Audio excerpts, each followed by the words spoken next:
السلام علیکم دوستو، میں ہوں کاشف قمر اور آپ موجود ہیں اسلامک نیٹ ورک پہ۔ دوستو، اسلامک نیٹ ورک میں ہم مشکوٰۃ المصابیح کا مطالعہ کر رہے ہیں۔ اللہ تعالی ہمیں جو ہے اس کی جزا عطا فرمائے اور ہمارے علم میں اضافہ فرمائے اور ہمیں اس پہ عمل کرنے کی توفیق بھی فرمائے۔ تو مشکوٰۃ المصابیح میں آج کا جو باب ہے وہ کتاب الطہارت ہے، اور اس میں جو آگے سب جو ٹاپک ہے وہ قضاء حاجت کے آداب کا بیان ہے۔ قضاء حاجت کے بیان جو ہے اس کے بارے میں احادیث ہیں، اور یہ احادیث جو پڑھنے لگا ہوں 334 نمبر حدیث سے شروع ہو رہی ہے۔ ابو ایوب انصاری رضی اللہ تعالیٰ عنہ بیان کرتے ہیں کہ رسول اللہ صلی اللہ علیہ وسلم نے فرمایا، جب تم قضاء حاجت کے لیے جاؤ تو قبلہ کی طرف منہ نہ کرو نہ پشت، بلکہ مشرق و مغرب کی طرف منہ کرو۔ حدیث نمبر 335۔ عبداللہ بن عمر رضی اللہ تعالیٰ عنہ بیان کرتے ہیں کہ میں اپنی کسی ضرورت کے تحت ام المومنین حضرت حفصہ رضی اللہ تعالیٰ عنہ کے گھر کی چھت پر چڑھا تو میں نے رسول اللہ صلی اللہ علیہ وسلم کو قبلہ کی طرف پشت اور شام کی طرف منہ کر کے قضاء حاجت کرتے ہوئے دیکھا۔ حدیث نمبر 336۔ سلمان رضی اللہ تعالیٰ عنہ بیان کرتے ہیں کہ رسول اللہ صلی اللہ علیہ وسلم نے بول و براز کے لیے قبلہ کی طرف منہ کرنے یا دائیں ہاتھ سے استنجا کرنے یا 3 سے کم ڈھیلوں سے استنجا کرنے یا لد یا ہڈی کے ساتھ استنجا کرنے سے ہمیں منع فرمایا ہے۔ حدیث نمبر 337۔ انس رضی اللہ تعالیٰ عنہ بیان کرتے ہیں کہ جب رسول اللہ صلی اللہ علیہ وسلم بیت الخلاء میں داخل ہوتے تو فرماتے، اے اللہ، میں ناپاک جنوں اور ناپاک مادہ جنات سے تیری پناہ چاہتا ہوں۔ 338 اور 339 ابن عباس بیان کرتے ہیں کہ نبی صلی اللہ علیہ وسلم 2 قبروں کے پاس سے گزرے، ان دونوں کو عذاب دیا جا رہا ہے اور انہیں کسی بڑے گناہ کی وجہ سے عذاب نہیں دیا جا رہا۔ ان میں سے ایک پیشاب کرتے وقت پردہ نہیں کیا کرتا تھا، اور مسلم کی روایت میں ہے کہ پیشاب کرتے وقت احتیاط نہیں کیا کرتا تھا، جبکہ دوسرا شخص چغل خور تھا۔ پھر آپ صلی اللہ علیہ وسلم نے ایک تازہ شاخ لے کر اس کے 2 ٹکڑے کر دیے، پھر ہر قبر پر ایک ٹکڑا گاڑ دیا۔ صحابہ نے عرض کیا، اللہ کے رسول، آپ نے یہ کیوں کیا؟ آپ صلی اللہ علیہ وسلم نے فرمایا، ممکن ہے کہ ان کے خوش ہونے تک ان کے عذاب میں تخفیف کر دی جائے۔ حدیث نمبر 339۔ 338 تھا، یہ 339 ہے۔ ابو ہریرہ بیان کرتے ہیں کہ رسول اللہ صلی اللہ علیہ وسلم نے فرمایا، لعنت کا باعث بننے والی 2 چیزوں سے بچو۔ صحابہ نے عرض کیا، اللہ کے رسول، لعنت کا سبب بننے والی 2 چیزیں کیا ہیں؟ آپ صلی اللہ علیہ وسلم نے فرمایا، جو لوگوں کی راہ گزر یا ان کے سائے کی جگہ میں بول و براز کرتا ہے۔ حدیث نمبر 340۔ ابو قتادہ رضی اللہ تعالیٰ عنہ بیان کرتے ہیں کہ رسول اللہ صلی اللہ علیہ وسلم نے فرمایا، جب تم میں سے کوئی شخص کوئی چیز پیے تو وہ برتن میں سانس نہ لے، اور جب بیت الخلاء میں جائے تو اپنے دائیں ہاتھ سے اپنی شرم گاہ کو مت چھوئے، اور اپنے دائیں ہاتھ سے استنجا بھی مت کرے۔ حدیث نمبر 341۔ ابو ہریرہ رضی اللہ تعالیٰ عنہ بیان کرتے ہیں، رسول اللہ صلی اللہ علیہ وسلم نے فرمایا، جو شخص وضو کرے تو وہ ناک جھاڑے، اور جو ڈھیلوں سے استنجا کرے تو وہ ڈھیلا طاق عدد میں لے۔ حدیث نمبر 342۔ انس رضی اللہ تعالیٰ عنہ بیان کرتے ہیں کہ رسول اللہ صلی اللہ علیہ وسلم بیت الخلاء جاتے تو میں اور ایک دوسرا لڑکا پانی کا برتن اور بچی اٹھاتے اور آپ پانی سے استنجا کرتے۔ حدیث نمبر 343۔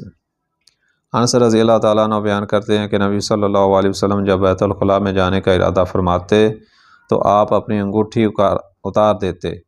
اسے ابو داؤد اور نسائی اور ترمذی نے روایت کیا ہے، اور امام ترمذی نے فرمایا، یہ حدیث حسن صحیح غریب ہے۔ حدیث نمبر 344۔ جابر رضی اللہ تعالیٰ عنہ بیان کرتے ہیں کہ جب نبی صلی اللہ علیہ وسلم بول و براز کا ارادہ فرماتے تو آپ صراع کی طرف چلتے جاتے، حتیٰ کہ آپ نظروں سے اوجھل ہو جاتے۔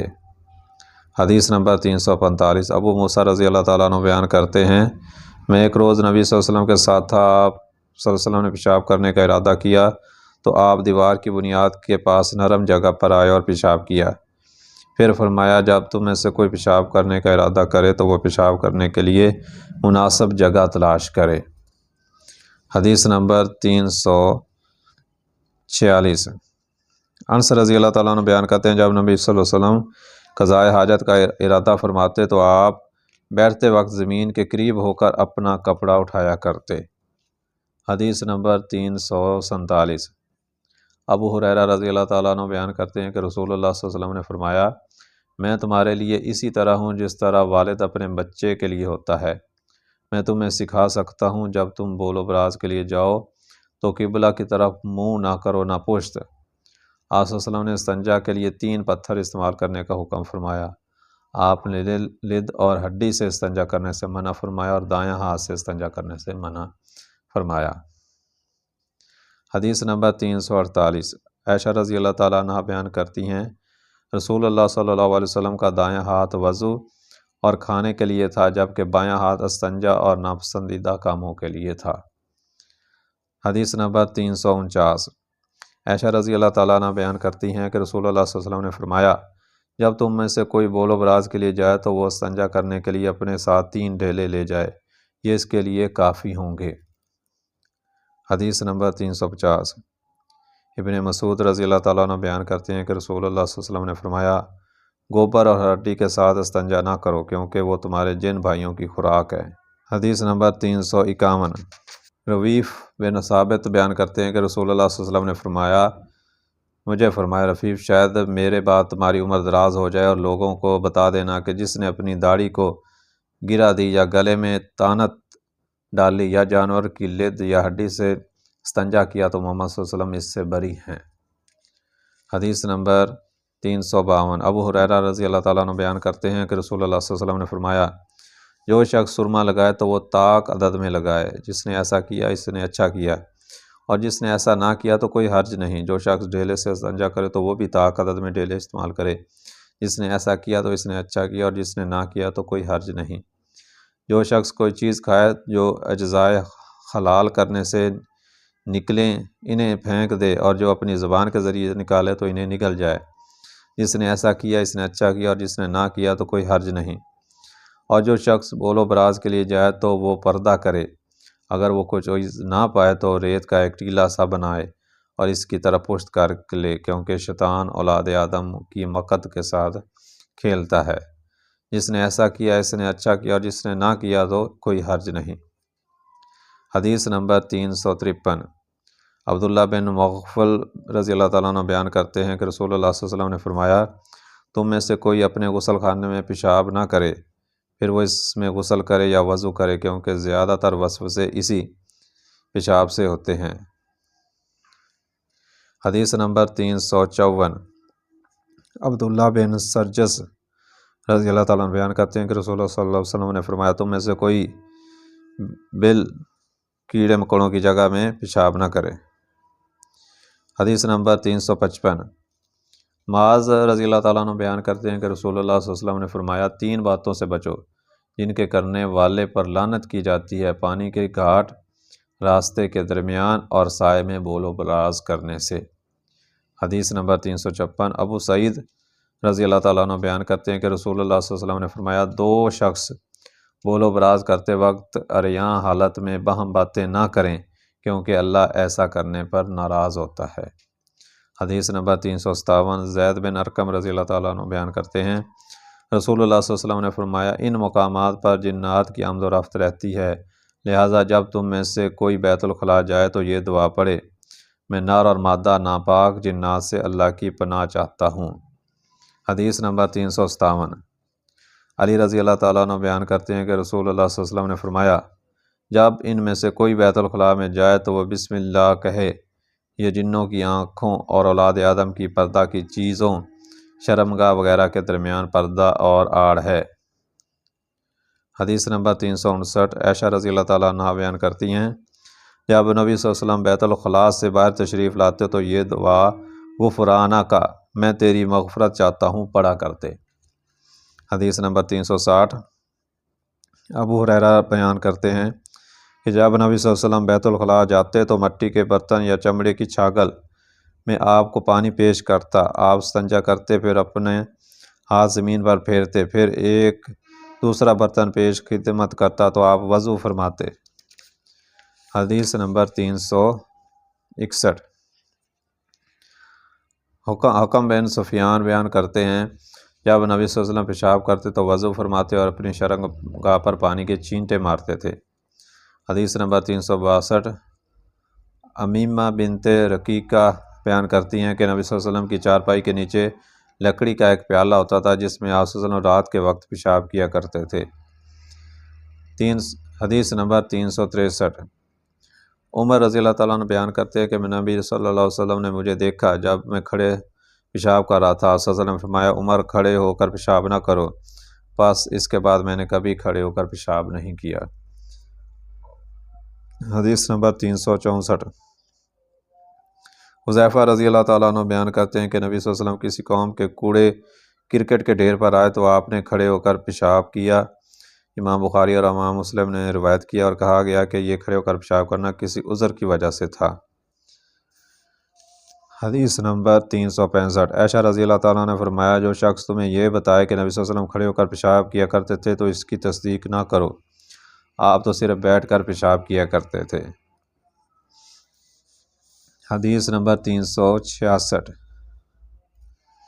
زید بن حارثہ نبی صلی اللہ علیہ وسلم سے روایت کرتے ہیں کہ جب جبرائیل پہلی مرتبہ ان کے پاس وحی لے کر آئے تو انہوں نے آپ صلی اللہ علیہ وسلم کو وضو اور نماز سکھائی۔ جب وضو سے فارغ ہوئے تو چلو میں پانی لیا اور اسے اپنی شرمگاہ پر چھڑک دیا۔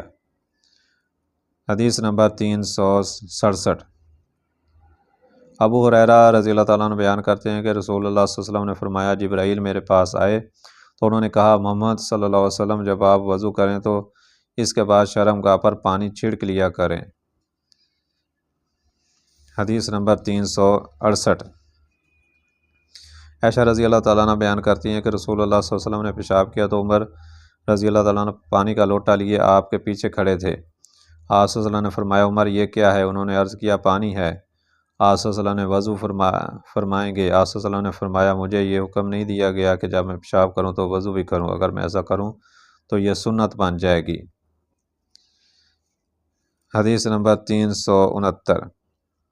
ابو ایوب جابر اور انس سے روایت ہے کہ جب یہ آیت اس میں ایسے لوگ ہیں جو اس بات کو پسند کرتے ہیں کہ پاک صاف رہیں اور اللہ پاک صاف رہنے والوں کو پسند کرتا ہے نازل ہوئی تو رسول اللہ صلی اللہ علیہ وسلم نے فرمایا انصار کی جماعت اللہ نے پاکیزگی کے بارے میں تمہاری تعریف کی ہے، تمہاری پاکیزگی کیا ہے؟ انہوں نے عرض کیا ہم ہر نماز کے لیے وضو کرتے ہیں، غسل جنابت کرتے ہیں اور پانی سے استنجا کرتے ہیں۔ تو آپ صلی اللہ علیہ وسلم نے فرمایا پس یہی وجہ ہے چنانچہ تم اس کی پابندی کرو۔ حدیث نمبر 370۔ سلمان رضی اللہ تعالیٰ عنہ بیان کرتے ہیں کسی مشرک نے عذرائے مذاق کہا میرا خیال ہے کہ تمہارا ساتھی رسول اللہ صلی اللہ علیہ وسلم تمہیں بول و براز کے آداب بھی سکھاتا ہے۔ میں نے کہا ہاں بالکل ٹھیک۔ آپ صلی اللہ علیہ وسلم نے یہی حکم دیا کہ ہم بول و براز کے وقت قبلہ کی طرف منہ نہ کریں، نہ دائیں ہاتھ سے استنجا کریں اور ہم استنجا کے لیے 3 ٹیلوں سے کم استعمال نہ کریں اور ان میں لد اور ہڈی نہ ہو۔ اسے مسلم اور احمد نے روایت کیا ہے۔ حدیث نمبر 371۔ عبد الرحمن بن حسنہ رضی اللہ تعالیٰ عنہ بیان کرتے ہیں رسول اللہ صلی اللہ علیہ وسلم ہمارے پاس تشریف لائے، آپ کے ہاتھ میں چمڑے کی ڈھال تھی، آپ نے اسے رکھا، پھر بیٹھ کر اس کی طرف رخ کر کے پیشاب کیا تو ان میں سے کسی نے کہا انہیں دیکھو کیسے عورت کی طرح چھپ کر پیشاب کر رہے ہیں۔ نبی صلی اللہ علیہ وسلم نے اس کی بات سن لی اور فرمایا تم پر افسوس ہے، کیا تم اس سے باخبر نہیں جو بنی اسرائیل کے ایک ساتھی کے ساتھ ہوا کہ جب انہیں پیشاب لگ جاتا تو وہ اس حصے کو کینچی سے کاٹ دیا کرتے تھے، چنانچہ اس شخص نے ان کو منع کر دیا جس کی وجہ سے اسے اس کے قبر میں عذاب دیا گیا۔ حدیث نمبر 372۔ امام نسائی نے یہ روایت عبد الرحمن بن حسنہ کی سند سے ابو موسیٰ سے روایت کی ہے۔ حدیث نمبر 373۔ مروان اصفر رحمۃ اللہ علیہ بیان کرتے ہیں میں نے ابن عمر کو دیکھا کہ انہوں نے اپنی سواری کو قبلہ رخ بٹھایا، پھر اس کے رخ بیٹھ کر پیشاب کیا۔ میں نے عرض کیا ابو عبد الرحمن کیا اس سے منع نہیں کیا گیا؟ انہوں نے فرمایا نہیں بلکہ صرف کھلی فضا میں اس سے منع کیا گیا ہے۔ اگر تمہارے اور قبلہ کے مابین کوئی ایسی چیز ہو جو تمہارے لیے پردہ ہو تو پھر قبلہ رخ پیشاب کرنے میں کوئی حرج نہیں۔ حدیث نمبر 374۔ انس رضی اللہ تعالیٰ عنہ بیان کرتے ہیں جب نبی صلی اللہ علیہ وسلم بیت الخلاء سے باہر تشریف لائے تو یہ دعا پڑھتے ہر قسم کی تعریف و شکر اللہ کے لیے جس نے مجھے سے تکلیف دور کی اور مجھے عافیت عطا فرمائی۔ حدیث نمبر 375۔ ابن مسعود رضی اللہ تعالیٰ عنہ بیان کرتے ہیں کہ جب جنوں کا وفد نبی صلی اللہ علیہ وسلم کی خدمت میں حاضر ہوا تو انہوں نے عرض کیا، اللہ کے رسول صلی اللہ علیہ وسلم اپنی امت کو ہڈی یا لد یا کوئلے سے استنجا کرنے سے منع فرمائیں، کیونکہ اللہ نے ان چیزوں میں ہمارے لیے رزق رکھا ہے۔ پس رسول اللہ صلی اللہ علیہ وسلم نے ہمیں اس سے منع فرما دیا۔ دوستو، یہ تھا آج کی جو ویڈیو ہے، اور یہ طہارت کا جو چیپٹر ہے اس میں قضائے حاجت کے آداب کے بارے میں احادیث جو روایت کی گئی ہیں، اور حدیثوں کے حکم بھی جو ہے زبیر علی زئی صاحب نے جو ہے لگائے ہوئے ہیں۔ تو کسی بھی حدیث کا جو حکم کے حوالے سے اگر آپ کو کوئی مسئلہ ہو تو آپ کمنٹ باکس میں جو ہے وہ کمنٹ کر کے جو ہے اس حوالے سے پوچھ سکتے ہیں کہ اس حدیث کے بارے میں کیا حکم ہے اب۔ تو امید ہے یہ ویڈیو آپ کو پسند آئی ہوگی۔ اگر ویڈیو پسند آئی ہے تو اس کو لائک کریں، اور اپنے دوستوں کے ساتھ بھی اس ویڈیو کو شیئر کریں۔ اگر آپ کو ہمارا چینل پسند ہے تو اس کو سبسکرائب کر لیں۔ آئندہ ویڈیو تک کے لیے اللہ حافظ۔